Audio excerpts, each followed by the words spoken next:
That's why you always use a vise. 'Tis but a scratch. I've had worse.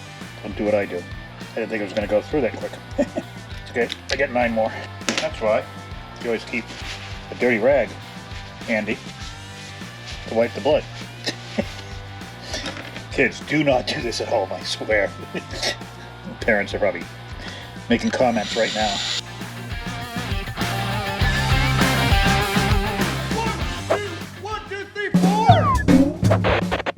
Hey, this is Keith from Outlaw Speed Shop, and in this episode I'm going to be taking a Hot Wheels beat up Lamborghini from 1997, according to the stamp on the bottom. This has been pretty well played with, and I'm going to mash it up with a brand new Hot Wheels Whatta-Drag. This casting's pretty beat, which I really like to see old castings get used up. Just because they're not perfect doesn't mean they're not loved. So, stay tuned. Alright, so first thing I'm going to do is I've got to disconnect everything by drilling out these 2 rivets here, these 2 rivets here. I always start off with a little bit smaller tip for my drill, and then I go to a larger size. This is more just for a pilot. Because of what I'm doing, chances have it, I will not be screwing things back together, so I am not overly concerned about how neat I am.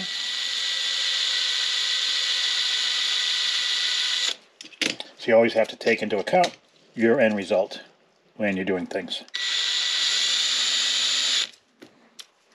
And that's what happens when things...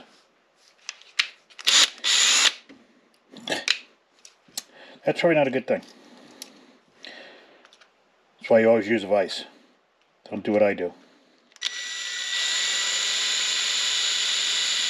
I didn't think it was going to go through that quick.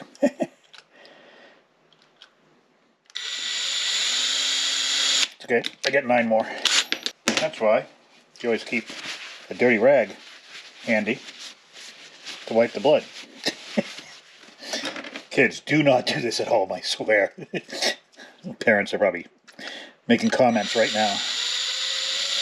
Okay, and this, and then all you're going to do is separate it with a screwdriver. Let me do that, get a band-aid, and I'll be right back. Alright, so cleaned up all the metal shavings, cleaned up the blood, got a band-aid. So this, once I've taken this off, looks kind of cool as is. It's got a little bit of a cockpit. Although I don't think, in order for me to use the same wheelbase, the motor would be way too close. So I definitely have to set it back. So that's why I was kind of a little hesitant to separate this part of it yet, because I'm probably going to have to cut it right here, across. And then I was thinking, I don't know if it'll work or not, of just cutting out this part of the Lamborghini. So that way it retains some of the side. I may have to radius this out, but it may look pretty cool like that. It's kind of where I'm thinking. So let me break out the Dremel tool and let's see.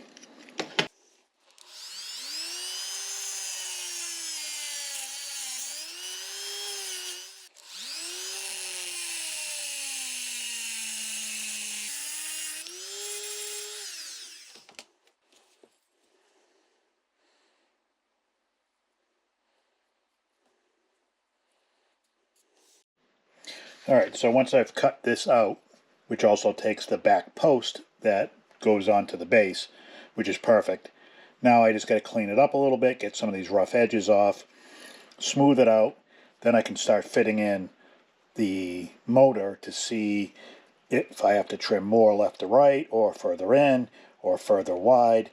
So let me do this. I'm using this right here.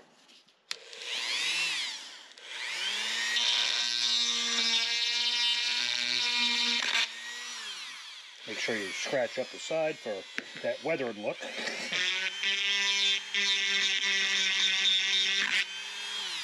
Yeah, make it the same on both.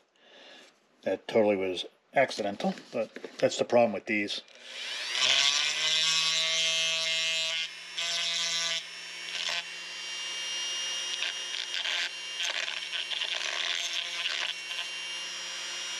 Okay, that looks pretty good. Now go in with the bigger one.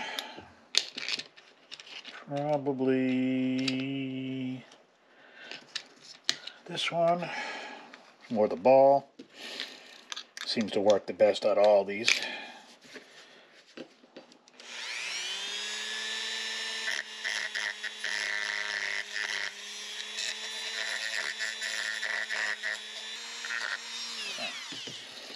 Definitely takes off a good chunk, so that's good. So now I have this.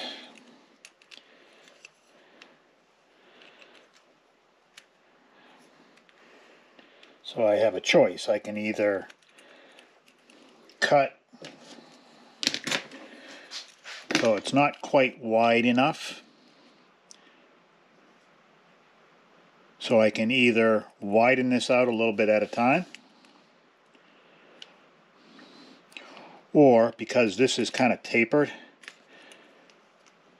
and the motor part seems to fit in there, so I don't have to grind that out very much, I could take it off technically, you know, right here on an angle like that. That way you can see the chain guard and all this stuff. So I think I'm going to do that, widen this up a little bit and see. Now I cut this intentionally here because I'm thinking that you're not going to see the exhaust, so I'm going to have to do something a little bit different. Not sure what yet, so I'm keeping this just in case. Worst case, I can cut it off here and glue it on like so. But because I'm winging it, I like to keep everything handy so I can fabricate whatever I need to when I have all the pieces. So let me come back after I fit this the best I can. Alright, so this fits in no problem, like so.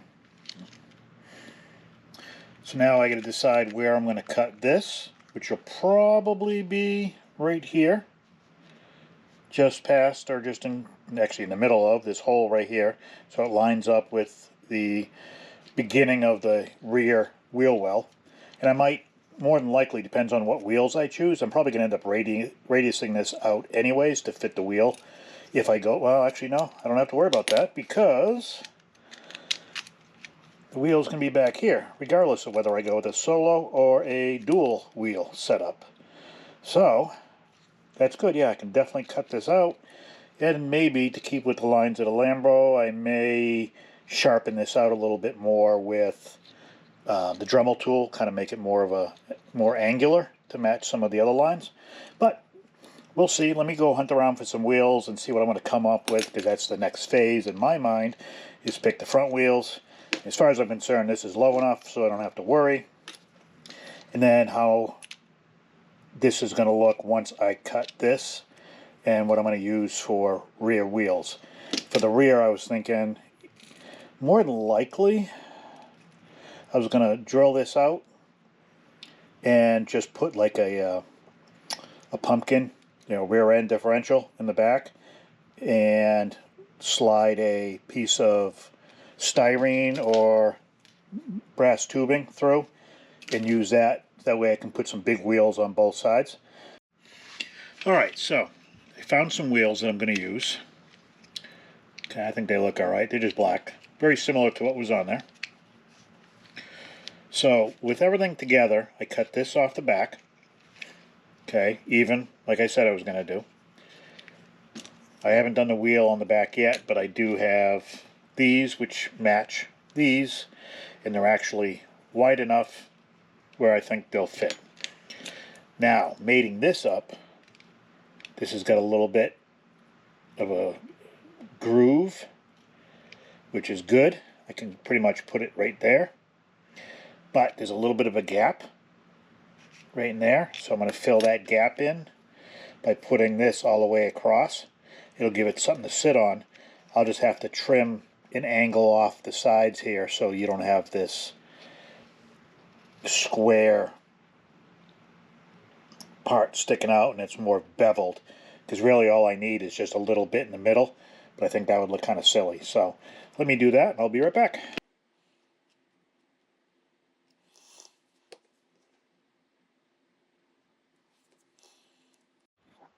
All right, so we're back. I've got the back end primed.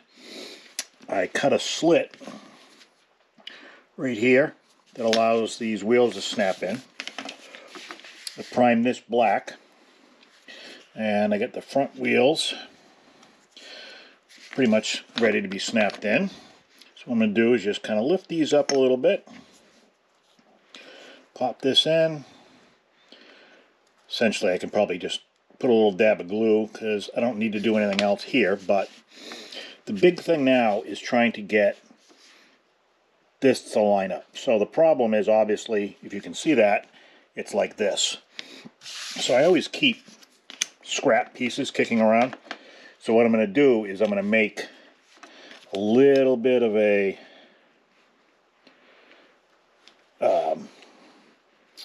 brace to go underneath, like so, so that I can get the right stance. So obviously I'm going to have to trim this a little bit. This will be something I'll do off camera because it's kind of finicky and I want to get the right angle, but I always keep my scraps for this very particular reason. In this case, because of where I have to put it, it needs to be pretty narrow, so I'm thinking, you know, like maybe half the width of this. So I'm going to do that. I'm going to glue it, and once it's glued, then I can start playing around with what I want for my exhaust. So once this was pretty much at the point where I could put it all together, I just primed everything, glued it together, and just really just detail painting. This is subjective. You can do whatever you want. I went with a gray primer. Sometimes I'll go with white just because it's easier to go over. But with the gray, I figured if I missed a couple spots, it wouldn't be as noticeable. Using my Warhammer Army Painter paints. Again, I love these things, so very good coverage. Tried to color match the best I could with the valve covers being red. This is the final product. There really wasn't a lot to this. I ended up going with some zoomies for the headers and just did some detail stuff. I left the body the way it was. I did some panel liner inside of all the door lines and headlight lines and all that stuff. So I hope you got some inspiration out of this. This just was a way to use a car that I probably wouldn't do anything with, considering how beat up it was. I didn't really want to go crazy putting a fancy paint job on it, and you know, I just thought this was a quick build. I know it took me forever to build, but I took a pretty big break in the middle. So overall, this was real fun. Just a quick way to use an old casting, and I hope you get something out of it. I'll catch you on the next one.